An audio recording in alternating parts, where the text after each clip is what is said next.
Hola, ¿cómo les va a todos? Un gusto ponerme en contacto con ustedes.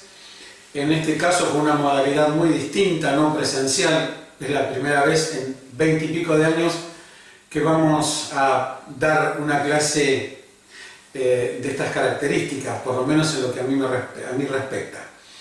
Me presento, soy el doctor Fernando Cabrini, titular de la Cátedra de Semiología, y si todo va bien, durante el resto del año voy a estar compartiendo con ustedes, todas las clases teóricas y muchos de los ateneos.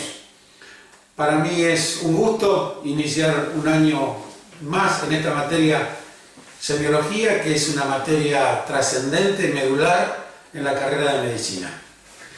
Por las razones por todos conocidas, estamos con esta modalidad no presencial, pero de alguna manera tratando de que nos podamos acercar por esta vía y de alguna manera transmitir entonces aquellos conceptos que tienen que ver con nuestra profesión, en este caso con la patología respiratoria. Ya han dado ustedes muchas clases, pero en esta oportunidad me voy a referir a la semiología del aparato respiratorio y concretamente vamos a charlar algunos minutos acerca de una serie de patologías o enfermedades respiratorias que tienen en común el hecho de que son frecuentes y que en no pocas oportunidades son de pronósticos reservados y graves. Cuando alguna entidad, cuando alguna patología, cuando alguna enfermedad reúne este tipo de características que son frecuentes y que pueden llegar a ser graves como lo son las que vamos a ver, son situaciones que tenemos que prestarle la mayor atención por esas mismas razones. Son frecuentes, las vamos a ver en situaciones comunes en la práctica diaria, en los consultorios, en las salas de guardias, en terapia intensiva. No solamente entonces son comunes, epidemiológicamente hablando, son frecuentes, sino que también son de pronóstico reservado. La patología respiratoria que vamos a estudiar durante estos días se agrupa en una serie de síndromes, y ustedes ya saben que síndrome es una palabra no muy conocida, pero significa una serie de síntomas y de signos, los síntomas, los que presentan los pacientes, y signos, aquellos hallazgos que yo, médico, tengo que tratar de buscar, de encontrar en el paciente, pero que obedecen a diferentes causas o etiologías. Repito, síndrome es un conjunto de síntomas y de signos similares, como vamos a ver, pero que pueden obedecer a diferentes causas o condiciones. Los síndromes respiratorios que vamos a estudiar durante estos días están agrupados en varios síndromes. Síndromes de las vías aéreas, que es lo que vamos a ver hoy, síndromes infecciosos, síndromes parenquimatosos que afectan el parénquima, el tejido pulmonar, síndromes pleurales que afectan justamente la cavidad pleural, síndromes intersticiales, vasculares, mediastinales, de debilidad de los músculos respiratorios. Es decir, hay toda una serie de situaciones que tendremos que conocer que se agrupan bajo los síndromes respiratorios. Hoy la idea es charlar, compartir con ustedes acerca de los síndromes de la vía aérea. Es decir, aquellas situaciones que van a afectar, ni más ni menos, que la vía aérea y que la van a comprometer a diferentes niveles. Quiero decirles entonces a ustedes rápidamente que los síndromes de la vía aérea son síndromes frecuentes y que se van a caracterizar porque van a afectar de alguna manera más sectorialmente determinadas áreas de los pulmones, concretamente de las vías aéreas. Es difícil que una entidad, una patología se localice en determinados sectores nada más, pero sí podemos decir que los síndromes de las vías aéreas se pueden clasificar en síndromes obstructivos de la vía aérea superior, aquella situación que está comprometiendo estructuras como la laringe, como la glotis, la epiglotis y algún sector traqueal. Es decir, son síndromes obstructivos de las vías aéreas superiores, en tanto y en cuanto lo que afectan son ese tipo de estructuras. Pero también existen los síndromes obstructivos de la vía aérea que van a afectar fundamentalmente, pero no exclusivamente, insisto, van a afectar fundamentalmente, pero no exclusivamente el árbol bronquial. Aquellas situaciones entonces obstructivas que van a generar resistencia al flujo aéreo, tanto en la inspiración como en la expiración, pero que van a estar afectando fundamentalmente el árbol respiratorio, es decir, tráquea. Recordemos rápidamente, la vía aérea constituida entonces por la tráquea, por la bifurcación de los bronquios principales derecho-izquierdo y por esa división que va a ir originando los bronquiolos de primer orden, de segundo orden, hasta llegar a los bronquiolos que se denominan terminales.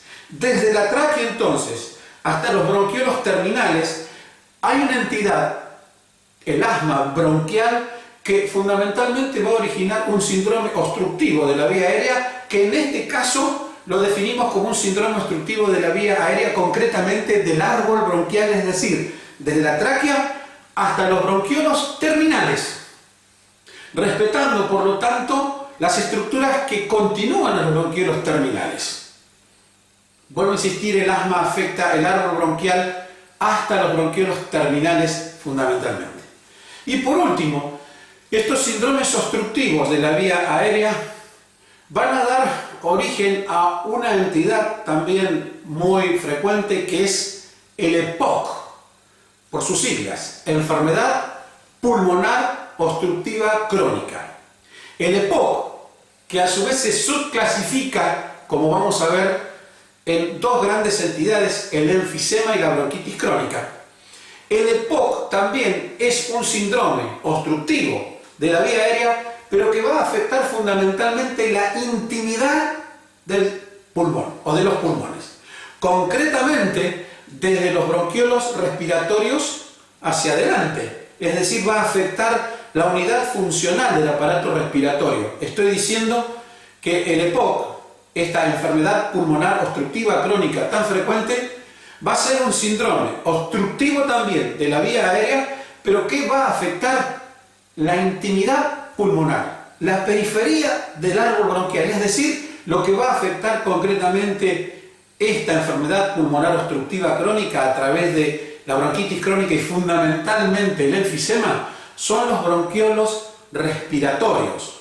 Los bronquiolos respiratorios, los conductos alveolares, los septum alveolares y el propio alveolo, es decir, la unidad funcional del aparato respiratorio, donde ocurre la hematosis. Eso es lo que vamos a reconocer en el tema de hoy. Los síndromes obstructivos de la vía aérea alta, del árbol bronquial propiamente dicho, y de las vías aéreas periféricas de la intimidad del pulmón, es decir, de los asinos pulmonares. Aquí tienen ustedes entonces, en esta primera diapositiva, de lo que vamos a hablar, de parte de lo que vamos a hablar, que es los síndromes obstructivos de la vía aérea, que se van a caracterizar por un aumento en la resistencia al flujo aéreo. Insisto, estas situaciones van a originar un aumento en la resistencia al flujo del aire, a la entrada y salida del aire a través de los pulmones. Lo primero que entonces tenemos que mencionar es que ocurren obstrucciones de la vía aérea a nivel superior, lo decíamos recién. Síndromes obstructivos de la vía aérea, pero a nivel superior, es decir, aquellas circunstancias que ocurren en el árbol respiratorio alto. Y me estoy refiriendo a la laringe, a glotis, epiglotis, estructuras altas de las vías respiratorias. Este tipo de situaciones, que insisto, las vamos a englobar como fenómenos obstructivos de la vía aérea superior, en general son situaciones agudas las que más van a llamar la atención. Existen fenómenos obstructivos de la vía aérea superior también crónicos, pero lo que quiero hacer referencia son a aquellos fenómenos obstructivos que ocurren justamente en las partes superiores o altas del árbol respiratorio. Concretamente, las posibilidades que nosotros tenemos que conocer, porque estamos en semiología, la materia que nos tiene que hacer ver al paciente, reconocer lo que está sucediendo en el paciente para llegar a un diagnóstico precoz, oportuno, para que podamos tratar adecuadamente al paciente. Para eso existe la semiología. Y la semiología, como ya venimos hablando, se maneja a través de una adecuada confección de la historia clínica. Durante todo el año vamos a estar hablando de la necesidad de realizar una adecuada historia clínica, es decir, aquel documento donde vamos a volcar lo que está delante de nuestros ojos, todo aquello que vemos en el paciente, lo que nos cuenta el paciente y lo que nosotros podemos ver a través del estudio del paciente y de los métodos complementarios que vienen en nuestra ayuda para poder llegar a un diagnóstico adecuado. Lo que vamos a ver en estos síndromes obstructivos de la vía aérea alta o superior son habitualmente situaciones graves. ¿Qué tipo de circunstancias obstruyen abruptamente en forma paroxística la vía aérea superior? Pues bien, lo primero que tengo que mencionarles a ustedes son fenómenos obstructivos vinculados a la aspiración de cuerpos extraños. La llegada de cuerpos extraños a la vía respiratoria superior o alta puede ocurrir, por ejemplo, en los chicos cuando inadvertidamente ellos aspiran a algún tipo de cuerpo extraño que justamente va a obstruir la vía aérea superior, constituyendo muchas veces un episodio dramático. No solamente los chicos pueden tener este tipo de problemas, los adultos también pueden lamentablemente obstruir la vía aérea. Por ejemplo, lo más común por mencionar es la ingestión, la aspiración de contenido alimenticio, muchas veces un pedazo de carne o de pan que va a parar a las vías respiratorias, originando fenómenos graves, asfícticos, que de no actuar rápidamente con algunas maniobras lleva a situaciones verdaderamente dramáticas. Los ancianos también pueden tener este mismo tipo de situaciones cuando broncoaspiran, es decir, alimentos que van a ir a las vías respiratorias, una broncoaspiración que va a originar fenómenos obstructivos, cuando no piezas dentarias que pueden ser aspiradas.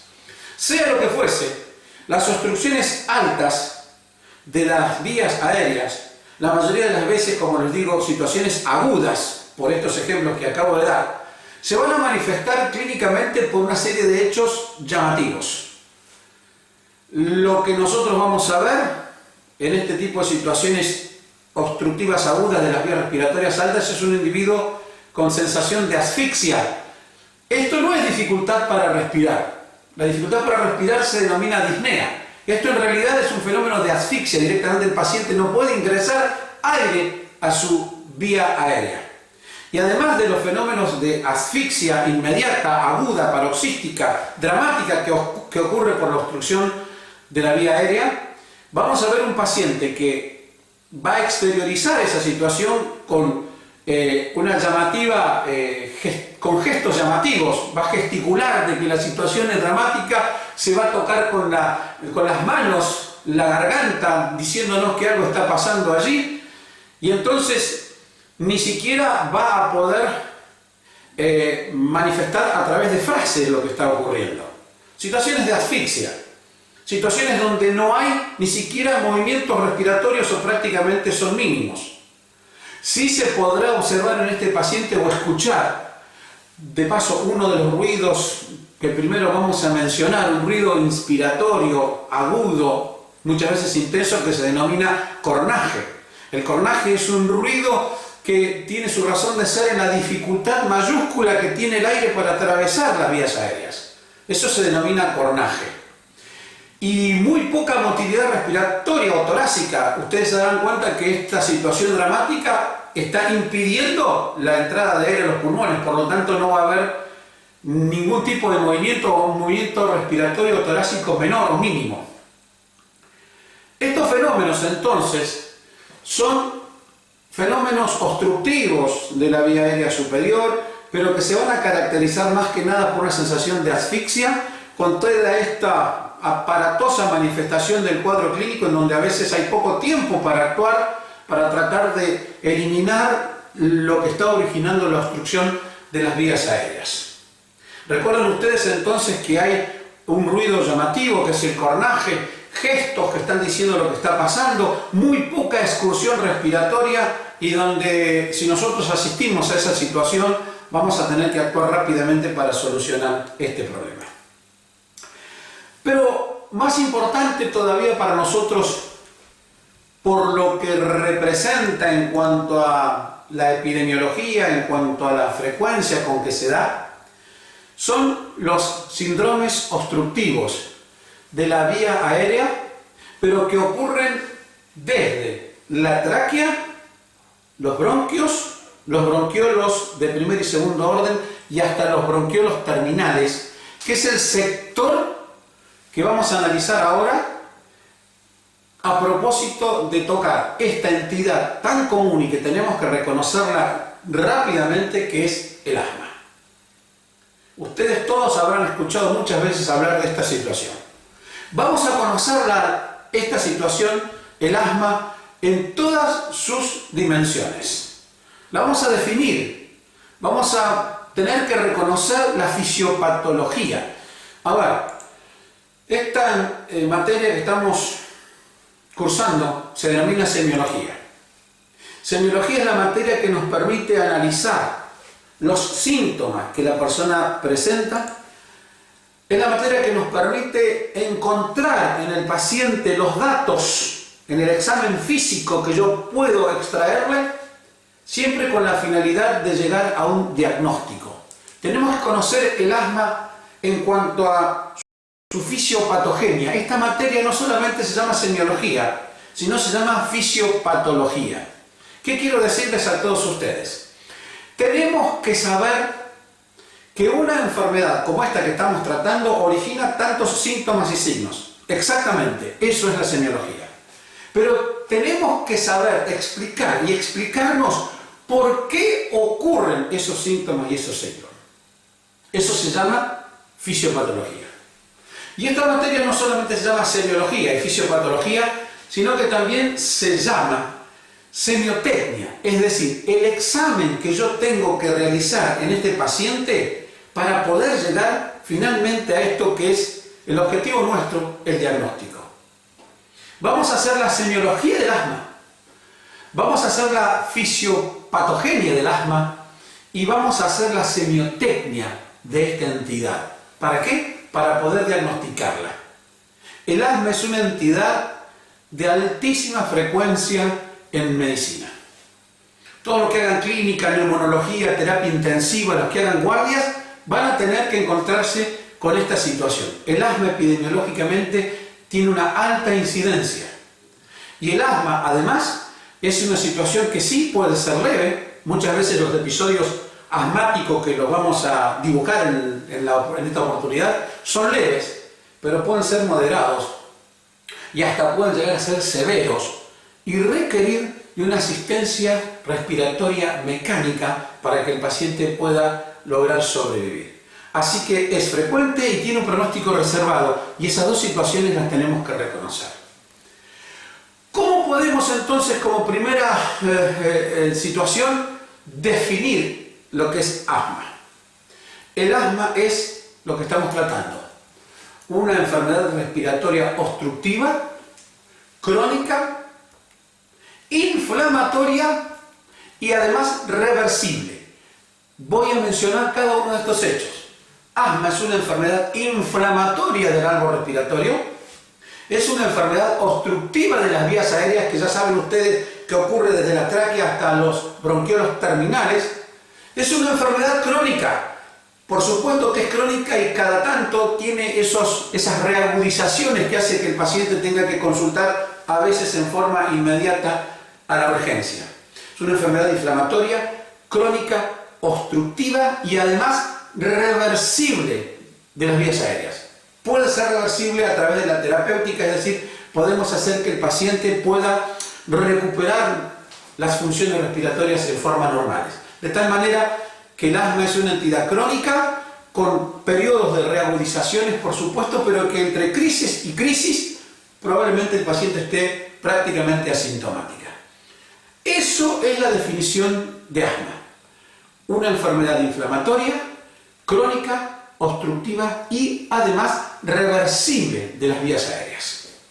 Una vez que hemos definido, tenemos que hablar de la fisiopatogenia, que es lo que cada uno de nosotros debemos saber. ¿Por qué ocurren las cosas? La fisiopatogenia del asma. ¿Qué es lo que ocurre en los pacientes asmáticos? ¿Por qué tienen crisis? Hay toda una serie de situaciones que ocurren en el paciente asmático que nosotros podemos decir que es una entidad multifactorial. El asmático es un individuo que tiene una predisposición genética a padecer de los estados asmáticos. Por eso es frecuente recoger dentro de los antecedentes de un paciente asmático antecedentes personales patológicos. Es decir, no es nada raro que este paciente asmático tenga antecedentes previos de tipo alérgico. Muchas veces tienen intolerancia o reacciones alérgicas en la piel, tienen frecuentes episodios de las vías aéreas superiores, rinitis, rinorrea, congestión, reacciones alérgicas en las vías aéreas. Y hasta muchas veces en ellos es posible reconocer antecedentes antecedentes familiares patológicos. No solamente hay antecedentes personales en este individuo de fenómenos previos, sino que no es nada raro encontrar en los familiares, en un padre, en la madre, en un hermano de este paciente asmático, situaciones similares. Son asmáticos o son alérgicos muchas veces estos familiares. Por lo tanto, lo primero que tenemos que reconocer es que hay un sustrato, hay una situación genética francamente predisponente a padecer de asma. Pero además de esta situación, lo que debemos saber es que hay en este tipo de pacientes lo que nosotros denominamos estímulos o gatillos para la crisis asmática. Estos pacientes, cuando se exponen al frío, cuando hacen actividad física, ante situaciones estresantes, pero fundamentalmente cuando se ponen en contacto con alergenos, con situaciones alérgicas predisponentes, como puede ser el polvillo ambiental, como pueden ser las proteínas de los ácaros. Cuando estos pacientes entran a una habitación y empiezan a mover las frazadas y el polvillo entra en contacto con las vías respiratorias, entonces estos estímulos y fundamentalmente las infecciones virales de las vías respiratorias son capaces entonces en estos pacientes con una predisposición a tener un proceso inflamatorio de las vías aéreas. Recuerden ustedes que asma es un proceso inflamatorio obstructivo crónico de las vías aéreas. Quiere decir que existe un medio genético predisponente, pero existen estos estímulos que acabo de mencionar: el polvillo, la actividad física, el estrés, pero fundamentalmente infecciones virales de las vías respiratorias que en este tipo de situaciones van a desencadenar la crisis asmática. ¿Pero por qué? Estos estímulos van a generar en la mucosa respiratoria que estamos hablando, desde allá arriba hasta el bronquiolo terminal, van a originar un fenómeno inflamatorio en la mucosa de la vía respiratoria. Es decir, va a haber un agrutamiento, un reclutamiento de células inflamatorias. ¿Qué células inflamatorias? En la mucosa del paciente asmático existe un reclutamiento de células, por ejemplo, de los neutrófilos, fundamentalmente de linfocitos. Va a haber un reclutamiento de eosinófilos, de mastocitos, de inmunoglobulina E. Este tipo de celularidad va a producir una reacción claramente inflamatoria en toda la vía aérea. Y entonces allí terminamos de conocer la fisiopatogenia del asma. Es decir, en un individuo genéticamente predispuesto con antecedentes personales o familiares de situaciones alérgicas, van a actuar estos estímulos que acabo de mencionar como mecanismos disparadores. ¿Para qué? Para que haya un reclutamiento celular que va a ser el responsable finalmente de lo que llamamos la hiperreactividad bronquial que tienen los pacientes asmáticos. Insisto, hiperreactividad bronquial. Esto significa que entonces cualquier individuo puede ponerse en contacto, por ejemplo, con proteínas, con polvillo, y no reaccionan en forma normal, no pasa nada. ¿Por qué? Porque no hay una hiperreactividad bronquial. Pero el individuo asmático, por lo que acabo de mencionar, cuando se pone en contacto con este tipo de disparadores, va a generar lo que se llama una hiperreactividad bronquial. Reaccionan en una forma exagerada. ¿Y en qué forma exagerada se manifiesta? Pues van a ocurrir tres tipos de situaciones. Aparecen los estímulos, se produce una hiperreactividad bronquial y esa hiperreactividad bronquial se va a manifestar a través de tres hechos. Un primer hecho, va a originarse broncoconstricción. La broncoconstricción, la hiperreactividad bronquial responsable de esta broncoconstricción, es la gran causa por lo cual existe dificultad u obstrucción al flujo aéreo. Pero además de la broncoconstricción, la hiperreactividad bronquial se va a manifestar por un aumento de las secreciones, lo que se denomina en medicina hipercrimia, un aumento de las secreciones dentro de la luz de los bronquios.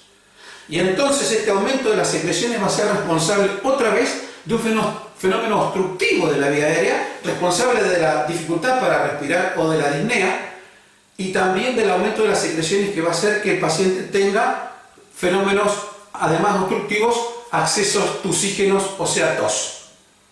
Y en la otra situación que va a ocurrir es el edema de la mucosa bronquial. La mucosa bronquial, desde la tráquea hasta el bronquiolo terminal, recuerden ustedes estos hechos, se va a edematizar. Entonces, a través de esos tres mecanismos fisiopatológicos, la broncoconstricción, el aumento de las secreciones endoluminales y el edema de la mucosa bronquial, se va a originar finalmente una clara obstrucción al flujo aéreo, que se va a manifestar a través de la clínica, es decir, de la dificultad respiratoria o de la disnea, de la tos de estos pacientes y del examen que vamos a escuchar, esos chillidos, esas sibilancias que ocurren en el paciente debido a que el aire entra con notoria dificultad en la inspiración y sale con notoria dificultad en la expiración, originando justamente esos ruidos anormales que se denominan sibilancias y roncos. Hemos, por lo tanto, definido el asma. Hemos hablado de la fisiopatología del estado asmático que tenemos que reconocerlo. Al conocer la fisiopatogenia, entonces ahora estamos en condiciones de explicarnos claramente cuál es la clínica, la semiología, cuáles son los síntomas que el paciente presenta, cuáles son los signos, los hechos que yo médico voy a reconocer en ellos. Los síntomas son muchas veces serios, graves y no esperemos demasiados síntomas. El síntoma cardinal de una crisis asmática es la disnea, explicada por esta severa dificultad al pasaje de aire a través del árbol respiratorio. Una disnea que tendrá habitualmente un principio súbito, agudo, paroxístico, probablemente en pleno estado de salud. El paciente se pone en contacto con esos estímulos disparadores y se genera una disnea de súbita presentación paroxística, de reposo, permanente, persistente, muchas veces grave. La disnea es el síntoma cardinal de la crisis asmática. Lo vamos a ver en la guardia, este paciente con una severa dificultad para respirar. Dice, me falta el aire, me ahogo, tengo el pecho cerrado y nosotros lo estamos viendo. Es un paciente que además de tener esa disnea tiene un aumento muchas veces importante de la frecuencia respiratoria. Eso se denomina taquipnea.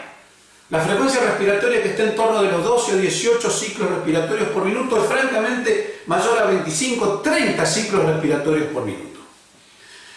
Hay toda una serie de hechos que tenemos que saber nosotros que hablan de la gravedad del estado asmático. El síntoma tos claramente está presente en la patología respiratoria. Prácticamente no hay una patología respiratoria que no se acompañe de tos. Es una tos que está acompañando al cuadro grave de falta de aire o de disnea, pero que además tiene la característica de ser seca o muy poco productiva. Y además les quiero decir a ustedes, y esto es importante que lo tengamos claro, ¿cuáles son los indicadores de un estado asmático grave? Tenemos que reconocerlo. Yo les dije hace un ratito que el asma puede ser leve, que pasa en la casa directamente, moderado o puede ser severo, grave, puede terminar en una asistencia respiratoria mecánica, en un respirador. ¿Cuáles son los síntomas y signos que yo tengo que rescatar en el paciente asmático que me hablan de la gravedad?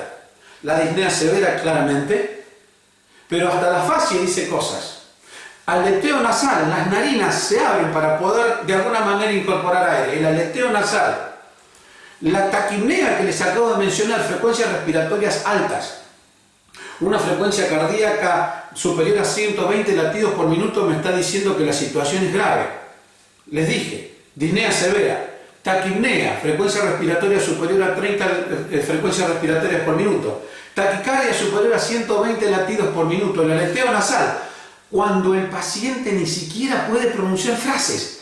Es tan severa su disnea que las frases son entrecortadas, casi no puede hablar. Tengan mucho cuidado con un paciente que tiene dificultad para expresarse, para hablar, directamente no pueden hablar. Cuando el paciente está en esta situación, muchas veces el paciente empieza a tener dificultades sensoriales y está a punto de perder el conocimiento y ya todo el mundo tiene que estar preparado para actuar y de alguna manera socorrer a ese paciente a través de una asistencia respiratoria mecánica. Hay otro hecho más que también debemos reconocer, que es lo que se llama en medicina el pulso paradójico o pulso de Kussmaul. Esto es un signo que tenemos que rescatar nosotros los médicos. Cuando nosotros hacemos respirar a un paciente en condiciones normales, entrar el aire, una inspiración, la presión arterial que tomamos en ese momento inspiratorio no puede bajar más de 5 o 10 milímetros de mercurio. Si el paciente está en 120, a lo mejor llega a 110, eso es normal. Pero cuando nosotros en una crisis asmática tomamos la presión y la presión sistólica cae más de 20 milímetros de mercurio, es decir, de 120 el paciente en la inspiración baja a 90 de presión arterial sistólica, eso es el signo de Kussmaul, o pulso, mal llamado pulso paradójico, pero que indica que la presión arterial sistólica cae más de 20 milímetros de mercurio durante la inspiración de ese paciente. Eso es un indicador de un estado asmático grave. Queridos colegas, hemos definido lo que es asma. Hemos hablado largamente de la fisiopatogenia.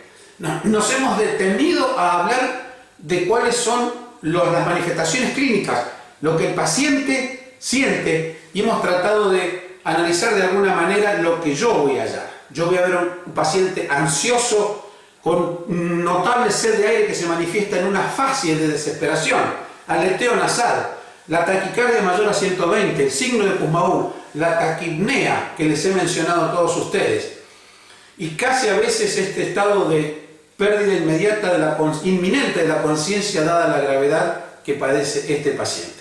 Ni qué decir que el hallazgo característico en el examen físico de un paciente asmático lo da la auscultación a través de escuchar ese chillido, esas sibilancias, esos silbidos que nosotros los médicos denominamos sibilancias, que son tan clásicas de una crisis asmática. Sibilancias, chillidos que yo no necesito ni poner el estetoscopio, porque son audibles directamente cuando yo veo al paciente en la sala de emergencia o en la habitación, escucho esos chillidos que ellos muchas veces llaman como bolsa de gatos. Es tan característico, aunque de ninguna manera exclusivo, del estado asmático. Doctores, a través del examen físico rápidamente realizado, en base a la inspección, en base a la auscultación y a pocas maniobras más, nosotros sospechamos de una crisis asmática y tenemos que actuar. Habitualmente se lo deja internado y tenemos que recurrir a unos pocos métodos complementarios, ayudas de algunos estudios que vienen en nuestra ayuda para certificar lo que está pasando. No se necesita demasiadas cosas. Este paciente que ustedes van a internar con una crisis asmática, van a solicitarle un estudio de sangre, un análisis de sangre para ver un hemograma, que tendrán que saber perfectamente bien cuál es el resultado. En este contexto es muy importante hacer lo que se llama la gasometría, es decir, el estudio de los gases, cómo está la presión parcial de oxígeno y de dióxido de carbono, para poder evaluar la magnitud de la gravedad.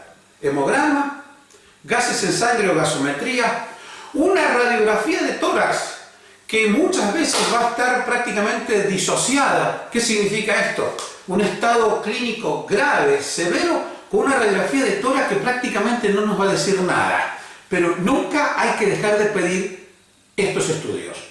Análisis de sangre, hemograma, gasometría, radiografía de tórax, un electrocardiograma se pide en todos los casos, y después, por supuesto, en una segunda etapa, una prueba que es diagnóstica de esta situación, que es la espirometría, de la cual vamos a hablar más adelante.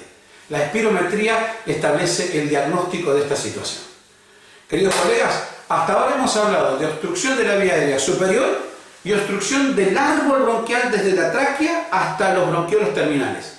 En un ratito vamos a hablar de la última parte de los síndromes obstructivos de la vía aérea, pero a nivel periférico.